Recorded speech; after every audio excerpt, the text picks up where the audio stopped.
news here at Anfield, where Newcastle United have been beaten 4-2 by Liverpool. An eventful game overall. Newcastle losing again, 7 defeats in 8. And yeah, a game that almost threatened to be a good result, ultimately sprung no surprises in the end, John. Yeah, there can be no complaints over that. A start at the end there. It was the most XG a team had in a Premier League game, obviously being Liverpool. They had chance after chance today. Their attacks were absolutely relentless. And they had Martin Dubravka to thank for keeping the scoreline down. Somehow the scores were level at half time. Dubravka saving from Mo Salah's penalty.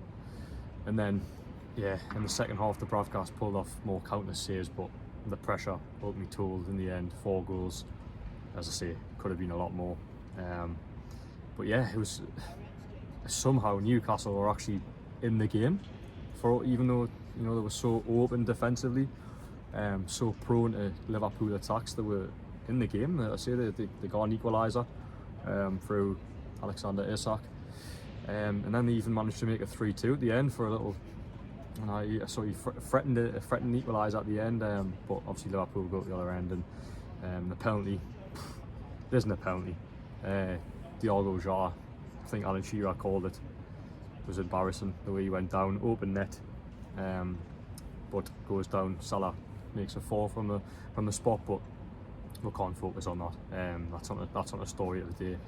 Newcastle were comfortably beaten here, but look, did we expect anything less? I think the scoreline today, the result today, was predictable. I gave Newcastle no hope of getting the result here today. The records speak for themselves. They haven't won here since 1994. Howe as a manager has now lost his last 12 games against Liverpool. Newcastle last beat Liverpool in 2015. The odds were stacked against them, and yeah, I think the positive you can sort of take from it is, okay, they were very open defensively, but they showed a little bit of fight. There was a little bit of reaction there from Forest, to be in that game towards the end. But yeah, we didn't expect to win here today. The big game, as we'll come on to, is Sunderland at the weekend. So yeah, I think Newcastle will quickly get over this one and focus on Saturday. Yeah, I think my one disappointment was Eddie Howe spoke about, after the Forest game, having a nice week to build up to this, or 6 days, whatever, 7 days to build up to this game. And Newcastle still looked a bit leggy, a little bit tired. The amount of times Liverpool came down that left side and were able to cut the ball back, completely undo Newcastle, and tap-ins into the net. The only way Liverpool could score past Martin Dubravka today was literally getting past him and cutting the ball back, so a player had no choice but to just tap it into an empty net.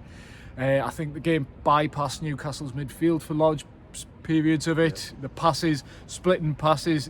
I mean, we can complain about that late penalty, but the fact the ball is coming out from the Liverpool defence and completely splitting Newcastle's defence to put Jota through one-on-one is a fault in itself. But yeah, it was a game where Newcastle flirted with getting a result that they wouldn't have deserved, but ultimately no real shocks with the final scoreline, and can't really have too many complaints.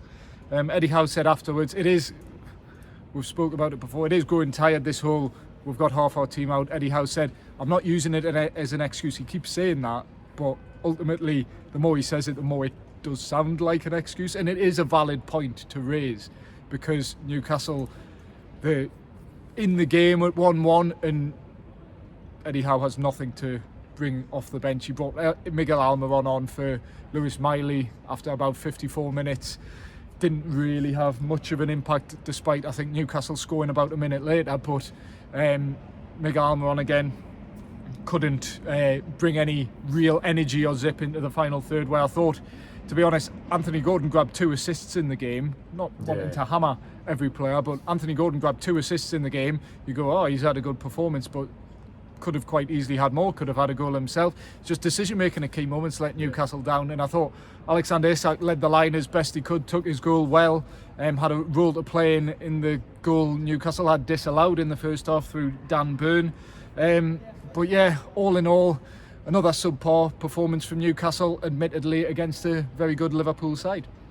Yeah, no, I'm not sure what to that, to be honest, Dom. As I say, it was just predictable. I mean, there was just no chance Newcastle were going to come here and get a result today. The only thing you'd hope they'd do is that they'd show a bit of, show a reaction, a bit of fight from what's been a really difficult period, and I thought they got that in parts. But as I say, the scoreline, the result, can be no complaints over that at all. Could have been 8-2 and you wouldn't have. I mean, yeah, it really could have. It was. I think if you want to look at one thing that's worrying for me from the last 3 games that they've lost, is that you touch upon it there, the midfield being bypassed. Luton did it.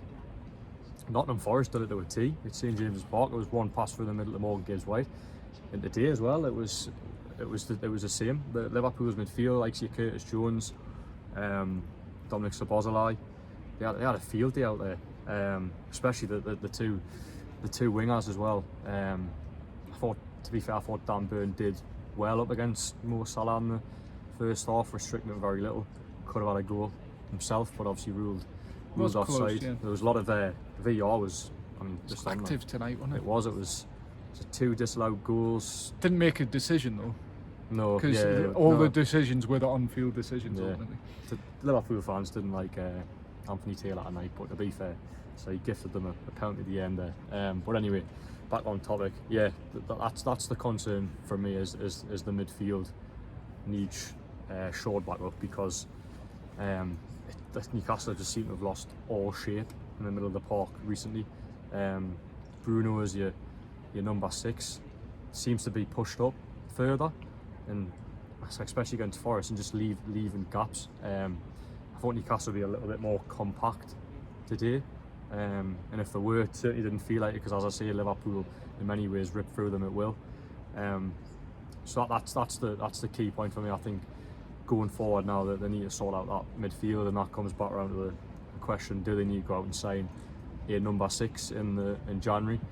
I would suggest maybe on the evidence of the last few weeks, I would say so. They need someone in there. They need a big physical presence in there. I think Bruno is fantastic, but is the worth now and potentially pushing him a bit further forward where he can impact games in the final third? I think maybe I just think Newcastle in many ways have been found out a little bit in that midfield. I think we've seen points at last season where balls through the middle of the defence, over the top of the defence.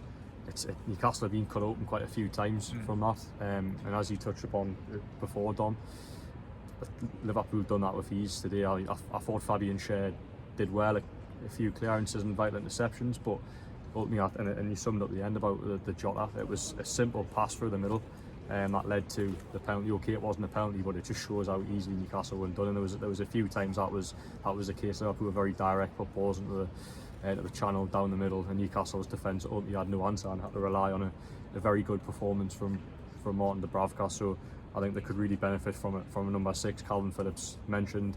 I think he's a player that would need time to get up to speed, but I think is there any harm in bringing him in, because I do think this Newcastle team will get better. I think it'll get worse before it gets better.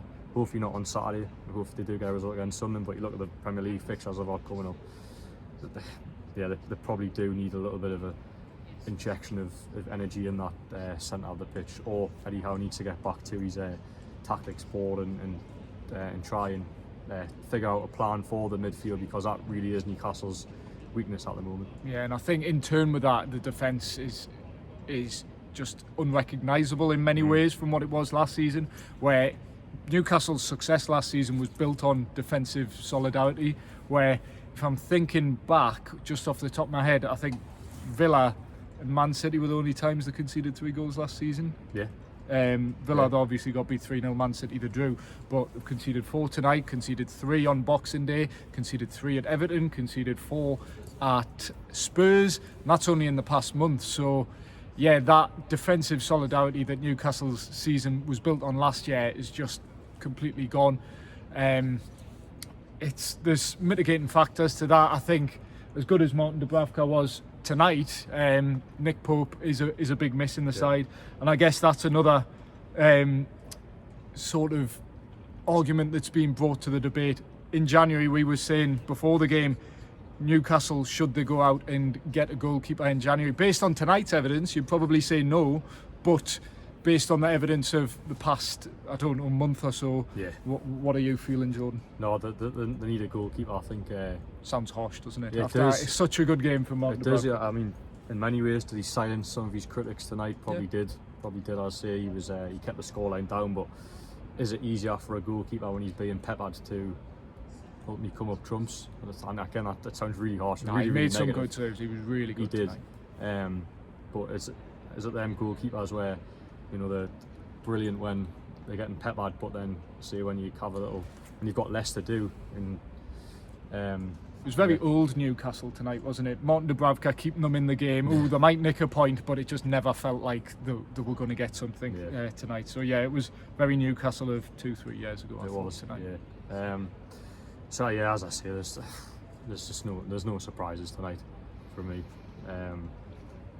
The Newcastle season wasn't going to be defined by tonight. It will be defined in the coming weeks for me. I think the January is a very defining month for Eddie Howe, both potentially off the pitch in terms of are they going to go out and get players in January? Is it the right window to do it? And there's some big fixtures in there. As I say, I've said before about the Aston Villa Man City game. It might get worse before it gets better. But as I've continuously said on here, the Saturday is the big one for Newcastle United and Eddie Howe. They have to get a result. They have to get a result at Sunderland. Whether they win there or take it to a replay, they can't lose that game, because the season will fizzle out. It's threatening to fizzle out now, but if they get knocked out the FA Cup in the third round for the third consecutive season, let's not forget this is an opportunity to win a trophy. Okay, it's Sunderland, but they've got a really bad record in the FA Cup, and Eddie Howe, they've dipped in the Premier League, and as I say, the games they've got coming up, they could potentially drop lower than 9th. They could be bottom half by the end of January, And out of all the cup competitions. so it's a real defining month. I think tonight, okay, there was probably some positives to take, but as I say, the game, the season was never going to be defined on tonight. They've got big games coming up, and yeah, they need a reaction. They certainly need to respond on Saturday. As I said, Sunderland is a no lose. They can't go there. Otherwise, I think criticism will be heavily aimed at this team. Whether you think that's right or wrong, given the success that they've had over the last 2 years under Eddie Howe, I think it could all come to a head on Saturday.